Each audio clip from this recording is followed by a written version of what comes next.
Vamos a meternos ahora en el tema del cambio climático, que en mi concepto es el principal problema ambiental que tiene el planeta, ¿sí? Y en este sentido quiero destacar la labor que hace Greta Thunberg, ¿sí?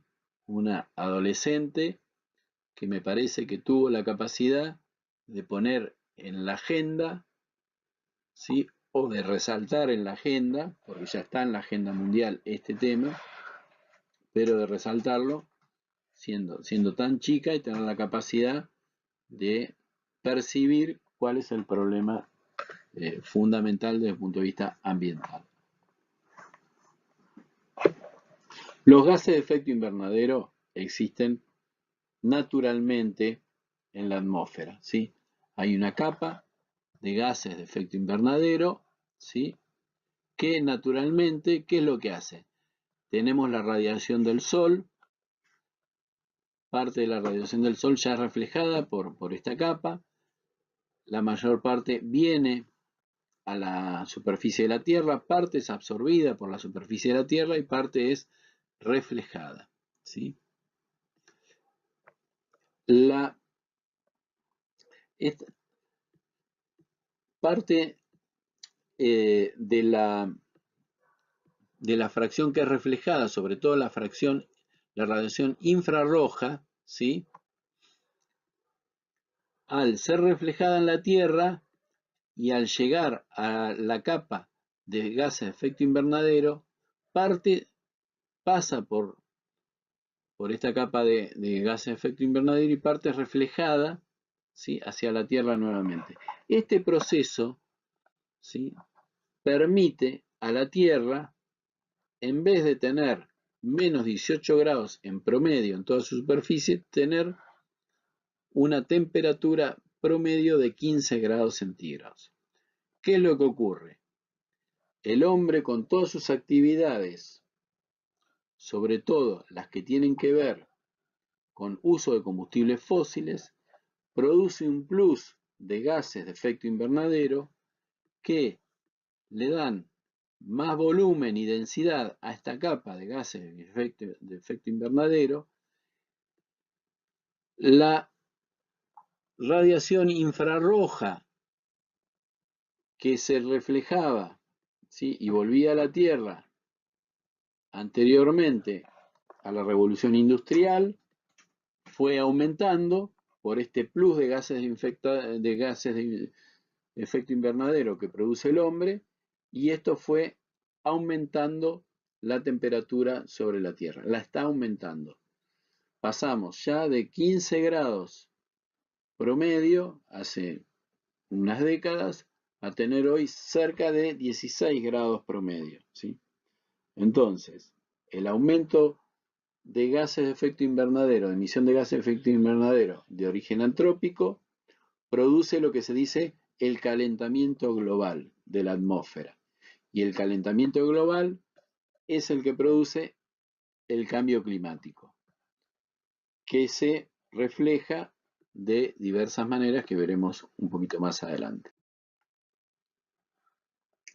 Lo que podemos ver aquí es quiénes son los responsables, los principales responsables de la emisión de gases de efecto invernadero. Aquí tenemos los números per cápita. Primero tenemos Qatar, Kuwait, Emiratos Árabes, ¿sí? Estados Unidos, Bahrein, Luxemburgo, Australia, Canadá, Brunei y Arabia Saudita. Esto en cuanto a emisiones per cápita. En cuanto a emisiones totales, primero tenemos acá en forma porcentual a Estados Unidos, luego a China, a Rusia, Japón, India, Alemania, etcétera, etcétera, ¿sí? En este cuadro de la derecha hay una combinación de lo que es la población total por la emisión per cápita. Por ejemplo, la India tiene una población total muy grande que tiene tendencia a superar a la población de China, ¿sí? Y sin embargo, la emisión de dióxido de carbono per cápita es baja en China porque la calidad de vida es muy baja, pero hace un aporte significativo en cuanto a emisiones de gas de efecto invernadero. Es por esto, ¿sí?, por estos cuadros que vemos acá, que en los acuerdos internacionales es fundamental que países como Estados Unidos, China y Rusia estén de acuerdo y lleven políticas concretas para bajar las emisiones de gases de efecto invernadero. Si ellos no están de acuerdo y no llevan políticas concretas, esto se hace muy difícil. En general, podemos decir que los países que mejor han reaccionado a políticas de bajar gases de efecto invernadero son los países europeos. Aquí lo que podemos ver son las causas, ¿sí?, vinculadas a el calentamiento global y posteriormente el cambio climático, ¿sí? Lo que estamos viendo es desde el año 1000 la concentración de dióxido de carbono en la atmósfera, ¿sí? Acá llegamos al año 1800, más o menos en el año 1800 empezamos a ver un aumento de concentración. Este aumento de concentración tiene que ver con la revolución industrial, se acelera a partir del año 1900, ¿sí? Todo esto ha sido medido hasta el año 1970 y pico, 80, ¿sí?, con datos de testigos de hielo que se han sacado de los casquetes polares, y luego se ha medido de manera directa hasta el año 2000. Y luego del año 2000 se han hecho proyecciones de cómo puede aumentar la concentración de dióxido de carbono en la atmósfera. Aquí tenemos 7 escenarios posibles de aumento de concentraciones de gases de efecto invernadero en la atmósfera.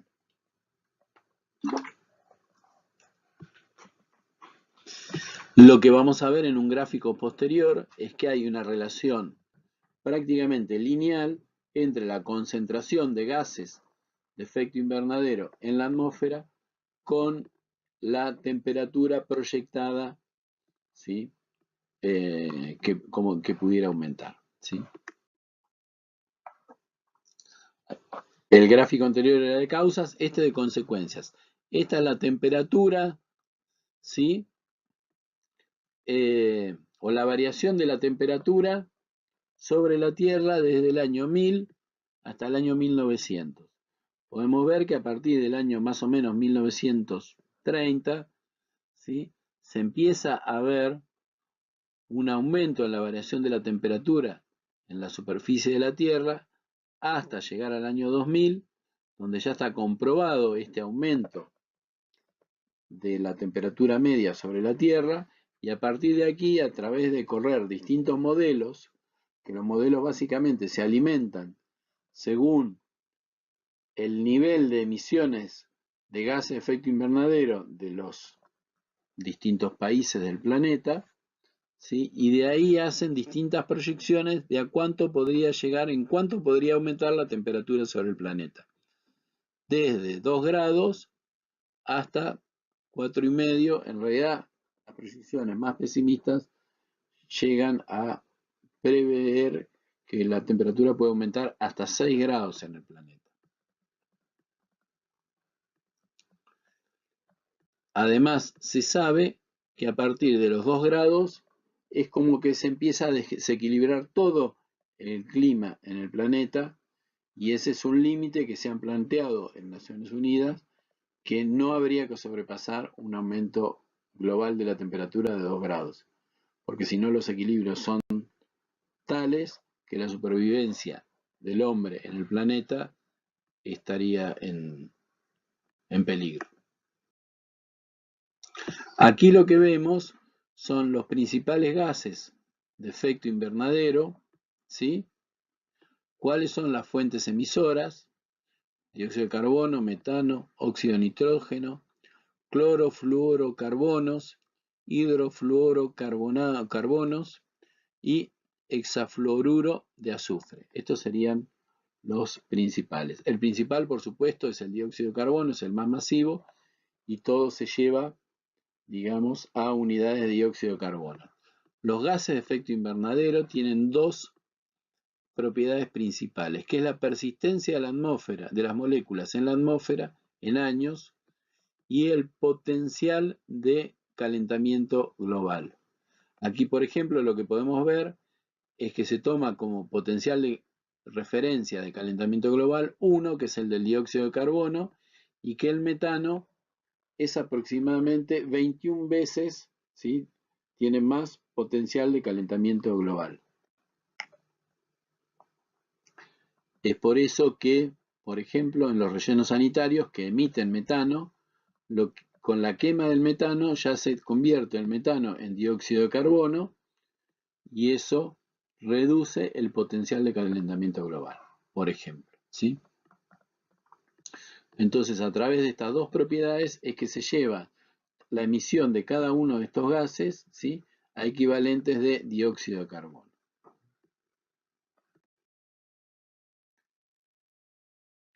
Aquí lo que tenemos es cómo ha ido aumentando la concentración de tres de estos gases, dióxido de carbono, metano y óxido de nitrógeno, desde la era preindustrial al año 1998 y a qué tasa ha crecido luego, ¿sí?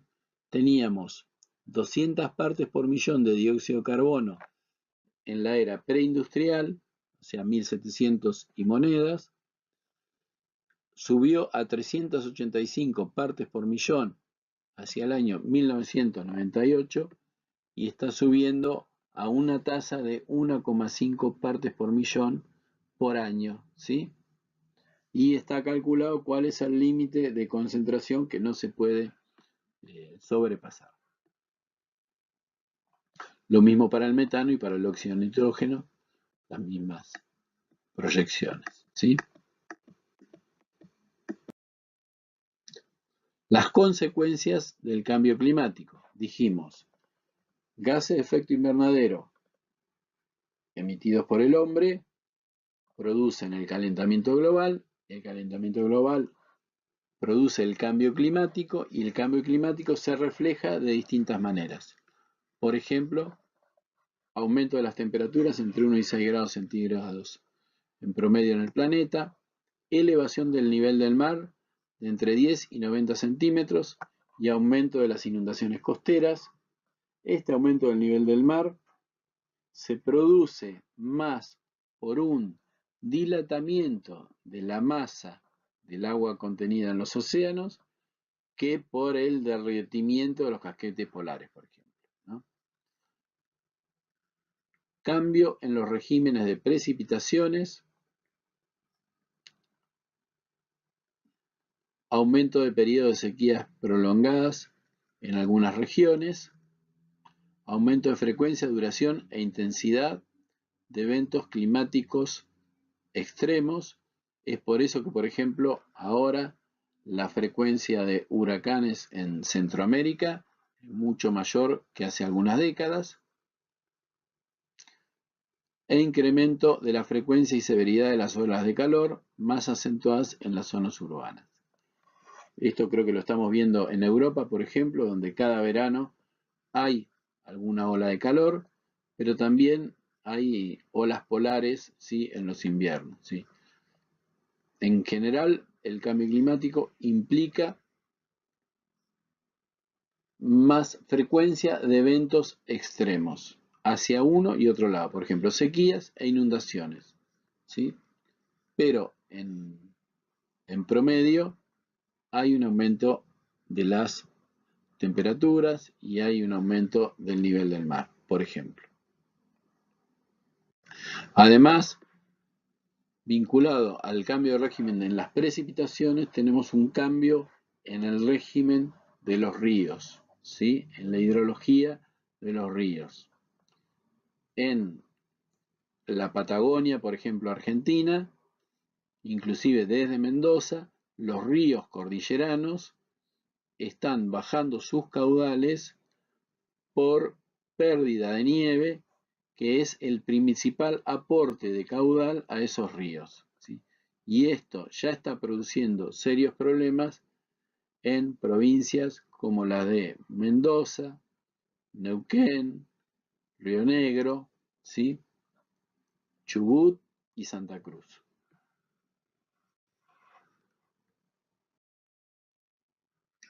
Medidas frente al cambio climático. Hay dos tipos de medidas que se plantean en la estrategia internacional a través del Panel Intergubernamental de Cambio Climático. Les comento lo que es este panel. Este panel es un panel de científicos reconocidos que trabajan bajo el paraguas de Naciones Unidas, que lo que hacen ellos es analizar las investigaciones que se realizan en los principales centros de conocimiento del mundo respecto al tema del cambio climático. Y estas investigaciones las recopilan, las analizan y generan nuevos documentos, ¿sí?, basados en esas conclusiones, reflejando inclusive las divergencias que puede haber entre las distintas investigaciones, siempre que sean consideradas investigaciones serias.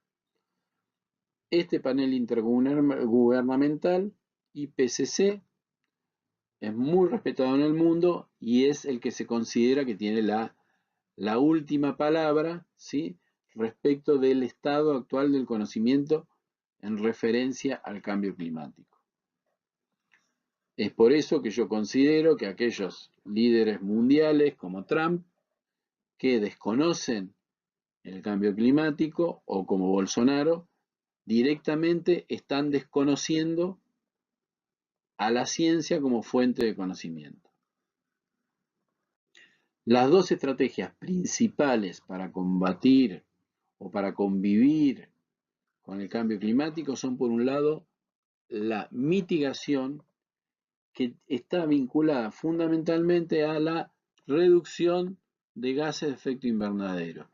Y detrás de este objetivo de reducción de gases de efecto invernadero está el tema de cambiar las formas de energía, de producir energía, por ejemplo.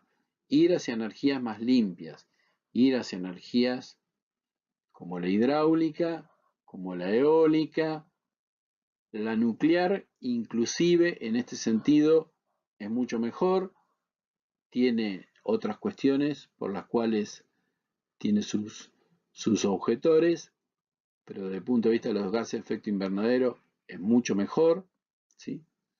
Así que el tema de cambiar la matriz energética es fundamental para reducir los gases de efecto invernadero. La captura de carbono está vinculada con generar mayores superficies de bosques, fundamentalmente, que capturan carbono para su crecimiento. El uso de energías renovables está vinculado con la reducción de gases de efecto invernadero, y el transporte sostenible también aporta a la reducción de gases de efecto invernadero. Lógicamente, el transporte público en este sentido es mucho mejor que el transporte individual, es mucho más eficiente. Y la otra estrategia es la adaptación. Como sabemos que a lo sumo podemos mitigar el cambio climático, pero no lo podemos combatir totalmente, la otra estrategia es adaptarse, ¿sí? Por un lado, la reforestación, ¿sí? Y la reforestación está vinculada también a la captura de carbono, ¿sí? Ayuda en la captura de carbono. Cultivos variados, pero además variados que se adapten a los cambios climáticos. Lo que cultivamos en una época, probablemente cambiando el clima o cambiando el régimen de precipitaciones, capaz que nos conviene cambiar los cultivos, ¿sí? Protección de infraestructuras. Dijimos que los eventos extremos van a ser más frecuentes, con lo cual quizá, ¿sí?, los puentes o las protecciones costeras que nos servían en unas épocas debamos reemplazarlos, porque ahora no podrían ser suficientes, por ejemplo, para una crecida de un río, ¿sí?, o para la crecida de, por ejemplo, del Río de la Plata combinada con una sudestada, ¿sí? y planes de contingencia, respuesta ante la emergencia, ¿sí? Por ejemplo, en Centroamérica están preparados para todo el tema de los huracanes, o acá mismo en nuestra región para las inundaciones, ¿sí? Bien, y con esto terminamos esta clase vinculada a la huella de las actividades humanas. Esto se complementa con la bibliografía que está disponible en la misma aula virtual a la cual ustedes acceden. Les agradezco la atención y será hasta pronto.